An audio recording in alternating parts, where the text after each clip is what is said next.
السلام علیکم ورحمۃ اللہ وبرکاتہ۔ آج ہم بات کریں گے مولا علی علیہ السلام کے حق پر ہونے کی، اور اس کی دلیل میں ہم اب پیش کرتے ہیں بہت بڑے حنفی امام ابو بکر الجساس۔ وہ لکھتے ہیں، اور اس طرح علی ابن ابی طالب نے باغی جماعت سے تلوار کے ذریعے قتال کیا، اور ان کے ساتھ کبار صحابہ موجود تھے۔ اب وہ سن لیں کون کبیر صحابی ہیں، بڑے اصحاب یا بڑی تعداد میں صحابہ۔ تو وہ لکھتے ہیں اہل بدر بھی تھے جن لوگوں نے ان کا مقام پہچانا، یعنی کہ بدری اصحاب نے حضرت علی کا مقام پہچانا، کیونکہ حضرت علی سابقون اور اولون میں سے ہیں۔ سورہ توبہ آیت نمبر 100 اللہ تعالیٰ فرماتا ہے سابقون اور اولون، مہاجرین اور انصار، ان کی اتباع جو احسان کے ساتھ کرے گا اللہ اس سے راضی، یعنی کہ بعد والوں کے لیے بھی رضاعت ہے، مگر پہلے والوں کی احسان کے ساتھ جب اتباع ہوگی۔ معاویہ بن سفیان نے کیا کیا؟ انہوں نے تلوار کے ساتھ سابقون اور اولون کے ساتھ قتال کیا ہے۔ ان کی شہادت کے بعد انہیں ممبروں پہ سے سب کروایا، اور لعنت کے الفاظ صحیح مسلم کی حدیث میں موجود ہیں، ممبروں پہ سے حضرت علی کے اوپر لعنت کرواتے تھے۔ اب اس کے آگے سنیے، اور قتال میں علی حق پر تھے،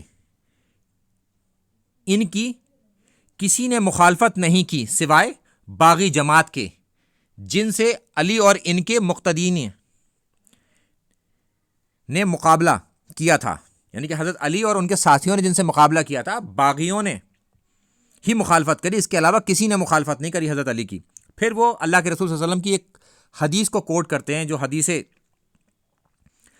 متواتر ہے اور تواتر کے ساتھ پیش کی گئی ہے۔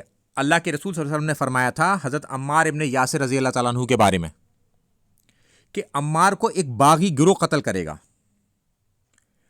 اور یہ خبر تواتر سے مقبول ہے، یعنی کہ یہ چھپی ہوئی ڈھکی ہوئی بات نہیں ہے۔